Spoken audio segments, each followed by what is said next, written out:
하나님의 계획에는 중단하는 것이 없습니다. 중단이 없습니다. 하나님은 실수하시는 분도 아니시고 또 실패하시는 분도 아니시기 때문에 하나님이 계획하시는 일들은 중단 없이 진행됩니다. 하나님이 정하신 대로 이루어지게 되어 있습니다. 우리가 살고 있는 이 세계는 비록 눈에 보이진 않지만 분명히 하나님의 그 계획표 안에 들어 있습니다. 때때로 우리는 우리 귀로 하나님의 그 이름을 들을 수 없기 때문에 하나님이 일하시지 않는 것처럼 생각할 수도 있지만 우리 귀에 하나님의 이름이 들려지지 않을 때에도 이 세계는 하나님이 주관하고 계십니다. 에스더서를 보면 에스더서에는 하나님의 이름이 한 번도 등장하지 않아요. 이방 임금의 이름이 20몇 차례나 등장하지만 하나님의 이름은, 여호와의 이름은 한 차례도 나오지 않습니다. 그런데 에스더서를 읽어보면 하나님이 모든 사건과 모든 상황의 그 배후에서 일하셔서 모든 진행되는 일들을 하나님의 계획과 뜻대로 이루어 가시는 것을 보게 됩니다. 우리의 눈으로 보지 못하는, 보이지 않는 그 하나님의 손이 세계를 이끌어가고 있습니다. 우리는 하나님을 볼 수 있는 눈을 잃어버렸습니다. 죄가 세상에 들어왔기 때문에 영혼을 보는 눈을 상실하고 말았습니다. 그래서 우리는 그저 우리 육체의 눈으로 볼 수 있는 것만 보면서 살아갑니다. 영혼을 볼 수 없기 때문에 우리는 눈에 보이는 이 세상의 것으로 하나님의 뜻, 하나님의 섭리를 평가하고 판단하려고 합니다. 세상으로 하나님의 인도하심의 증거를 삼으려는 그런 경향이 있습니다. 우리 주님께서 그리스도의 나라는 이 세상에 속한 것이 아니다 말씀하셨음에도 불구하고 우리는 이 세상의 것으로 하나님의 통치의 증거를 삼으려고 하는 그러한 어리석은 경향이 우리에게 있습니다. 그래서 눈으로 확인 가능한 그러한 결과들에 매이게 되고 그런 것 결과에 따라서 때로는 웃기도 하고 울기도 합니다. 결과가 잘 나오면 신이 나서 더 열심히 하기도 하고 결과가 잘 나오지 않으면, 마음에 들지 않으면 실망하고 좌절하고 때로는 멈춰서서 포기하려고 합니다. 우리의 일반적인 생각이 그렇습니다. 하나님이 함께 하신다면 교회는 성장하고 부흥해야 한다 이렇게 생각해요. 교인의 수가 많아져야 하고 교회의 재정도 넉넉해져야 하고 교회 건물도 훌륭해져야 하고 교회가 가지고 있는 세상에 대한 영향력도 커져야 한다고 생각합니다. 하나님이 함께 하시는 사람이라면 만사형통해야 된다고 생각합니다. 만사형통이 무슨 뜻인지 아시죠? 모든 일은 다 형을 통해서 하라. 이게 만사형통입니다. 사람도 그렇게 생각해요. 모든 일이 신자라면 만사형통해야 된다. 무슨 일이든지 다 잘 돼야 된다고 믿어요. 교인은 다 부유해져야 하고 교인은 다 자식들이 잘 돼야 되고 잘 나가야 하고 교인들은 직장에서도 사람들에게 사랑받고 고속으로 승진해야 되고 교인들은 육체의 질병도 없어야 되고. 그런데 세상을 한번 보십시오. 특히 요즘 교회를 한번 보십시오. 성장이 정체되었습니다. 신자의 수는 오히려 감소해 갑니다. 교회들마다 재정의 어려움을 겪고 있습니다. 교회의 건물들은 이제 낡고 쇠락해져 갑니다. 성도들도 나쁜 경기 속에서 사업의 고충을 겪습니다. 삶은 날마다 어려워져 가고 어려움은 늘어만 갑니다.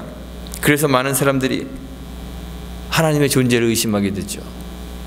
그의 섭리를 믿지 않게 됩니다.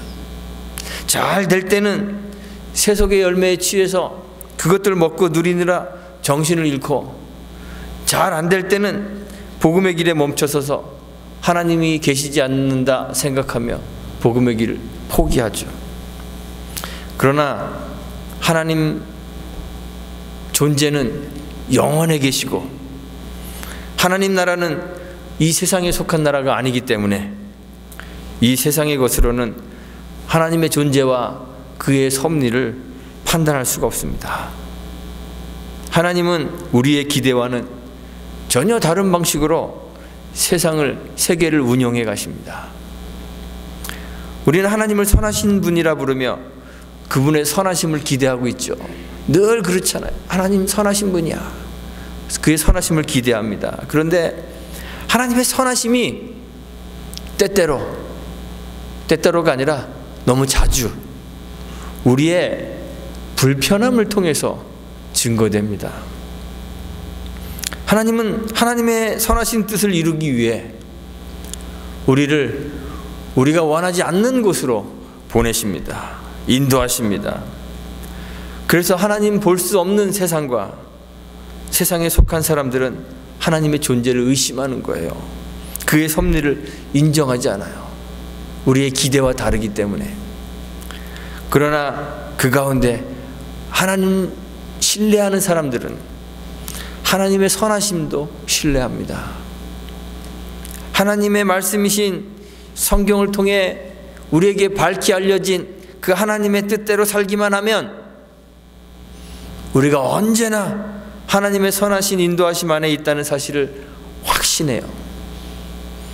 우리의 삶 전부가 하나님의 선하신 그 손 안에 있기 때문에 눈에 보이는 결과에 상관없이 하나님의 일, 하나님이 정하신 그 목적을 향해 전진할 수 있는 거예요. 신앙의 길이라는 것은요,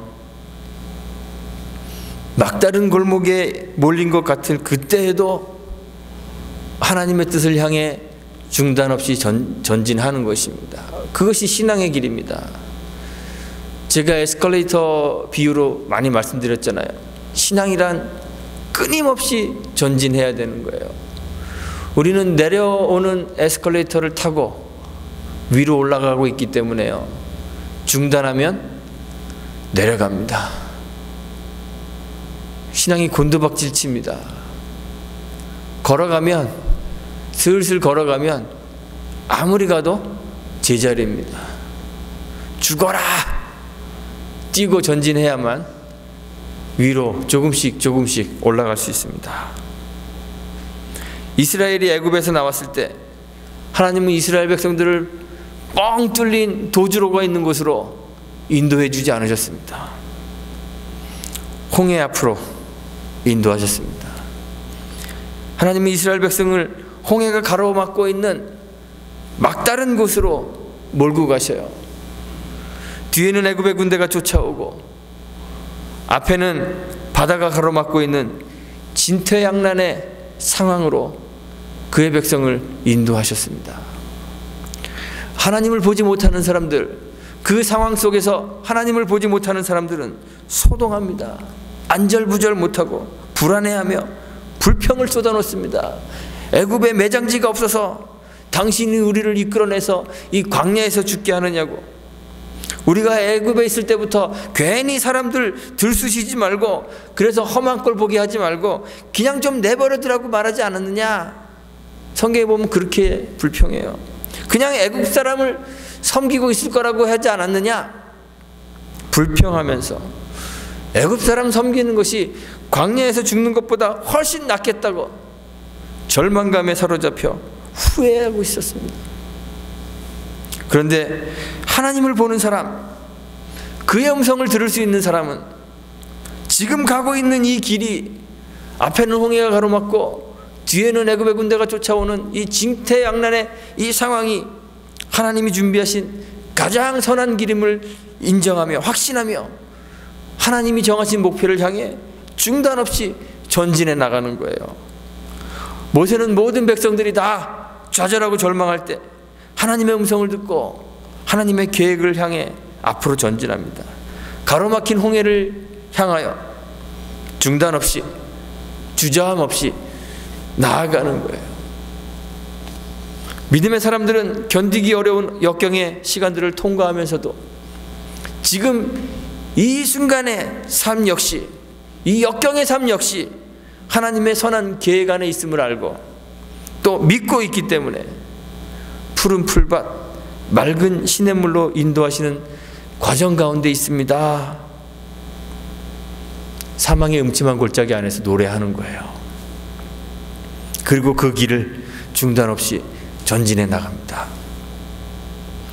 바울의 복음 전도의 길도 항상 편안하지만은 않았습니다. 오순절 성령 강림 이후에 성령께서 사도들 속에 내주하시고 그들과 함께 하십니다. 그러니까 사도들을 통해서 강력한 성령의 역사와 능력들이 나타납니다. 나타난 성령의 능력이 얼마나 엄청났는지 사람들이 놀라고 막 경외감을 갖도록 만듭니다. 루스드라라는 곳에 있었을 때는 바울과 바나바가 안진뱅이를 일으키는 능력을 보여줍니다. 사람들이 깜짝 놀래요. 말 그대로 경외합니다.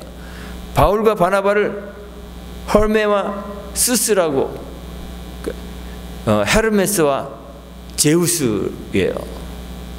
신격화하며 경외했습니다. 바울만 그런 것이 아닙니다. 베드로를 비롯한 사도들을 통해서 그리스도의 크신 능력들이 나타났습니다. 이런 성경의 기사들을 접하면 우리는 무언가 세상적인 것을 기대하지. 사도들이 병자들 고치고 귀신을 내어 쫓습니다. 심지어는 죽은 자를 살려놓기도 합니다. 베드로가 지나갈 때 그 지나갈 만한 길에 병자들을 들쳐매고 나와서 침대와 요를 깔아놓고 그 위에 병자들을 누입니다. 혹시 베드로가 지나가다가 베드로의 그림자라도 덮일까 생각하여 사람들을, 병자들을 길거리로 끌고 나올 정도로 베드로의 능력이 엄청나게 나타났습니다. 바울도 그렇습니다. 바울의 손수건이나 아니면 바울이 입고 있었던 이 앞치마 한 자락에 몸이 닿기만 해도 질병의 고통에서 벗어날 것이라고 생각하며 그 손수건이나 앞치마에 손 한번 대려고 사람들이 몰려들었습니다. 사도들을 통해서 나타나는 그 능력의 혜택을 받는 사람들이 점점 많아지는 거예요. 그 능력의 혜택을 받으면 사람들이 복음의 사도들에 대해서 더 우호적이 되고 복음 전하는데 쉬워지겠죠. 겪었던 어려움들이 줄어들 것이라 기대할 수 있겠죠. 교회의 성장이 눈에 뻔하게 보이는 것처럼 그렇게 막 마음이 설레이고 기대될 수 있겠죠. 그런데 복음 전도의 역사를 보면 복음이 우호적으로 받아들여진 적은 거의 없습니다. 성령 강림이 있고 성령의 능력과 기적이 폭발적으로 일어날 때에도, 그래서 교회가 성장하고 믿는 사람들의 수가 2,000명, 3,000명씩 늘어나는 그런 폭발적 증거가 있을 때에도 교회에 대한 핍박은 사라지지 않습니다. 스데반의 죽음을 시작으로 신자들이 예루살렘에 거할 수 없을 정도로 극심한 박해가 시작되었습니다. 살고 있었던 거처를 빼앗기고 매맞고 투옥당하고 심지어는 생명의 위협을 당했습니다.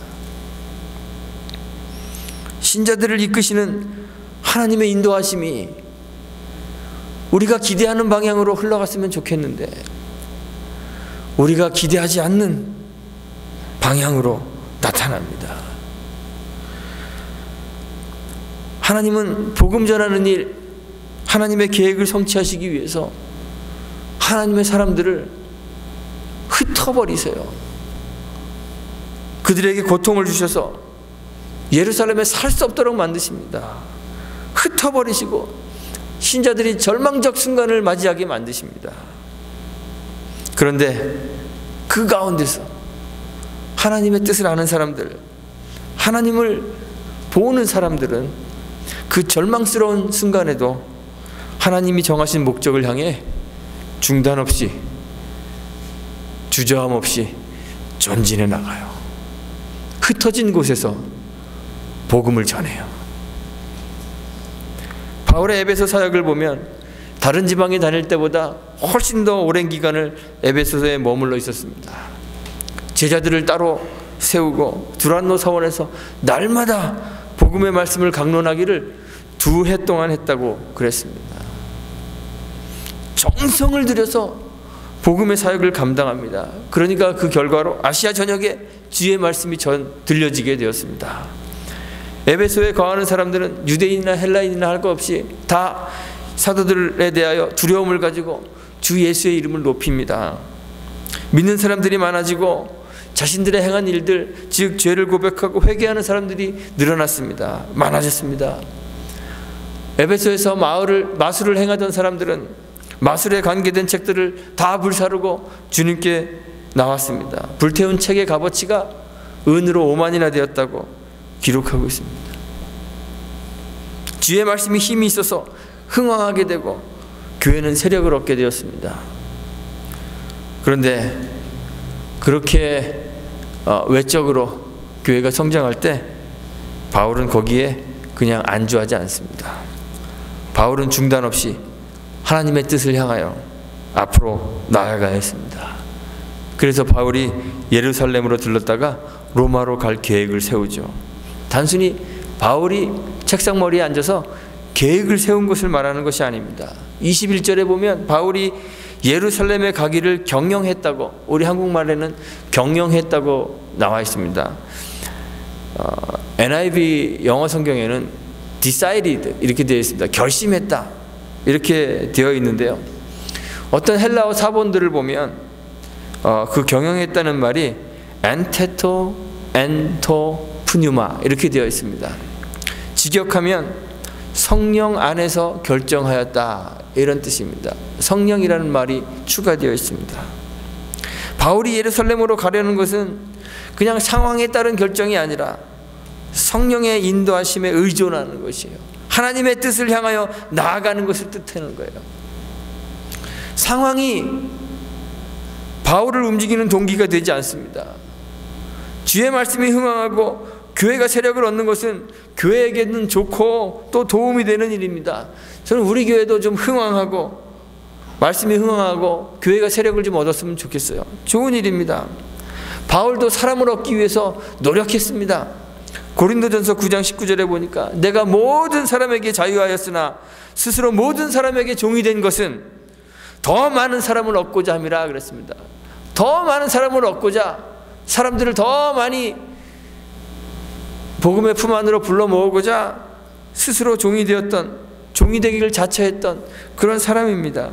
그러나 바울에게 있어서 사람을 모으는 것 같은 눈에 보이는 세상적 부흥이, 외적 성장이 복음의 궁극적인 목적이 아닙니다. 그를 움직이는 동기도 아닙니다. 바울을 움직이게 하는 것은 그런 상황이 아니라 하나님의 뜻입니다. 하나님의 섭리입니다. 성령의 인도하심입니다. 성령의 인도하심이 아니면 움직이지 않아요. 상황이라는 것은 금세 바뀝니다. 새옹지마라는 말 아시죠? 예, 변방새자에다가 늙은이 옹자에다가 말맞자 쓰는 새옹지마, 변방에 사는 늙은이라는 뜻입니다. 중국 북쪽 변방에 한 노인이 있었는데 애지중지하던 말 한 마리가 그만 국경을 넘어서 도망가 버리고 말았습니다. 그래서 사람들이 위로합니다. 아, 정말 안 됐습니다. 소중한 말을 잃었군요. 노인이 이야기하죠. 이게 복이 될지 어찌 알겠는가 하며 대수롭지 않게 여깁니다. 그런데 얼마 후에 도망갔던 말이 다른 야생마들을 여러 마리 끌고 돌아왔습니다. 그러자 이번에는 사람들이 또 부자가 되었다고 축하합니다. 그러자 노인이 이번에도 이게 화가 될지 어찌 알겠는가 라며 시큰둥하게 반응합니다. 그런데 정말 얼마 후에 노인의 아들이 야생마를 길들이다가 그만 말에서 떨어져서 다리를 크게 다쳤습니다. 사람들이 또 위로합니다. 아우, 아들이 크게 다쳐서 마음의 심려가 크시겠어요. 노인이 이번에도 말합니다. 이게 복이 될지 어찌 알겠는가 담담하게 대답합니다. 그런데 얼마 뒤에 오랑캐가 쳐들어와서 젊은이들이 다 징집되어서 군대에 나가서 몇은 죽고 몇은 다쳐서 돌아오는데, 이 아들은 다리를 못 쓰게 되어 징집에서 면제되었고 그래서 목숨을 건졌다는 이야기입니다. 당장은 복이요 은총인 것처럼 보이는 것들이 알고 보면 화가 되는 경우가 있습니다. 반대로 당장은 화와 제왕으로 보이는 것들이 사실은 은총인 경우가 허다합니다. 사람들이 많이 모이는 것이 은총인 것 같지만 상황이라는 것은 금방 변합니다. 예수님도 그랬습니다. 수많은 사람들이 예수님을 따라다녔습니다. 예수님이 예루살렘으로 입성할 때 수많은 사람들이 예수님을 따라서 예루살렘 안으로 들어왔습니다. 사람들은 환호하고 나뭇가지를 길에 깔고 자기의 옷을 벗어서 말이 나기 위해, 그리고 길 위에 깔며 호산나를 외쳤습니다. 제자들도 기분이 들떠 있었죠. 예수님이 곧 왕이 될 것 같은 그러한 기대감을 가질 정도로 백성의 환호를 받았어요. 그런데 상황은 원래 금방 변하는 거예요. 며칠이 지나지 않아서 그 무리들이 예수님을 십자가에 못 박으라고 소리 질렀습니다. 눈에 보이는 복은 쉽게 변합니다. 복이기도 하지만 동시에 화일 수도 있습니다. 에베소에서 바울이 동일한 경험을 합니다. 마술사들이 책을 다 태우고 복음이 전해지고 복음을 듣는 사람들이 많아지고 복음과 바울에게 사람들이 우호적인 것처럼 그런 분위기가 조성되는 것 같은데, 그런데 상황은 금방 변합니다. 아데미 여신의 은감실, 이 감실이라는 것은요, 신주를 모시는 그러한 이렇게 장 같은 거를 감실이라 그래요. 그래서 은으로 만든 그런 신주 단지를 은감실이라고 해요. 은감실 만들어 파는 그 은장색 실버스미스 더메드리오라는 사람이 사람들을 선동하여서 바울과 복음을 대적하죠. 오직 하나님 한 분만이 유일한 신이며 손으로 만든 것은 신이 아니라 증거하는 이 바울과 이 전하는 복음이 은감실을 판매하는데 타격을 주는 거예요. 그래서 그것을 염려한 이 더메드리오가 동업자들과 또 일하는 사람들을 선동하여 바울과 같이 다니던 마게도냐 사람 가이오와 아리스다고라는 사람을 붙잡아서 연극장으로 끌고 가서 소동합니다. 2시간 동안이나 소동했다 그랬습니다. 사람들은요, 뭔지도 모르고 따라와서, 오늘 성경에 보니까 자기들이 왜 왔는지도 모르고 따라왔다 그래요. 뭔지도 모르고 따라와서 복음에 대적해요. 이것이 세상입니다. 서기장에 의해서 소동이 금방 가라앉기는 했지만 사람들은 이유도 알지 못한 채 그냥 소동하며 복음에 대적하는 그러한 존재라는 사실을 우리가 이 사건을 통해서 알게 되는 거예요. 상황이 그런 거예요. 상황이라는 것은 그런 거예요. 그래서 바울은 상황이나 외적 조건이나 결과로 하나님의 뜻을 판단하지 않고 성령의 인도하심을 따라 하나님의 정하신 목표를 향해 움직이는 것이에요. 사실 예루살렘으로 가는 이 길에 좋은 결과를 기대할 수 있을까요? 예루살렘으로 가는 이 길은 좋은 결과를 기대할 수 있는 길이 아닙니다. 많은 사람들이 돌이켜 주께로 돌아오는 그러한 복음의 폭발적인 역사가 예루살렘으로 가는 길에서 이루어지지 않아요. 예루살렘에 도착해도 그러한 외적인 성장 얻어질 수 없어요. 부유해지는 것을 기대할 수 없어요. 이 성경 뒤에 사도행전 20장 23절에 보면 성령이 각 성에서 증거하시기를 결박과 환난이 바울을 기다린다 증언하고 있어요. 복이 아니라 오히려 화가 기다리고 있는데, 바울이 예루살렘으로 가면 거기에서는 결박당해서 고난을 당할 것이 분명한데, 그런 물리적 상황이 바울을 움직이고 멈추게 하는 조건이 되지 못한다는 거예요. 바울은 성령에 이끌려 사도행전 20장 22절에 보면 심령의 매임을 받아 성령의 인도하심에 의해 예루살렘으로 환난과 결박을 향하여 두려움 없이 중단함 없이 전진해 나가는 거예요. 우리가 신앙하는 것이 그렇습니다. 우리가 신앙하는 것은요, 세상을 얻기 위해서 하는 것 아닙니다. 세상의 것 때문에 신앙하는 것 아닙니다.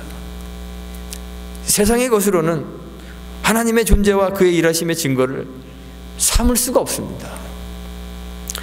하나님이 세상의 것들로 우리를 풍성하게 하실 때에도, 또는 세상의 것들을 다 가져가시고 우리를 환난과 가난과 고통 가운데 거하게 하실 때에도 우리는 그러한 세상적 조건과 상관없이, 관계없이 하나님의 뜻, 하나님이 정하신 목표를 향해 중단하지 않고 주저하지 않고 전진해 나가야 해요. 하나님의 나라는 이 세상의 것으로는 맛볼 수 없기 때문에 쉽게 변하는 세상의 복으로 하나님 나라를 맛보려고 하지 말아야 돼요. 예수님께서 수가성 우물가에서 제자들에게 말씀하셨죠. 내게는 너희들이 알지 못하는 먹을 양식이 있다 그랬습니다. 당신의 양식은 아버지의 뜻대로 행하는 것이라 말씀하셨어요. 우리는 눈에 보이는 양식을 먹으려고 하는데, 그러나 우리가 정말 먹어야 하는 양식은 눈에 보이지 않는, 제자들이 알지 못했던 그 양식이죠.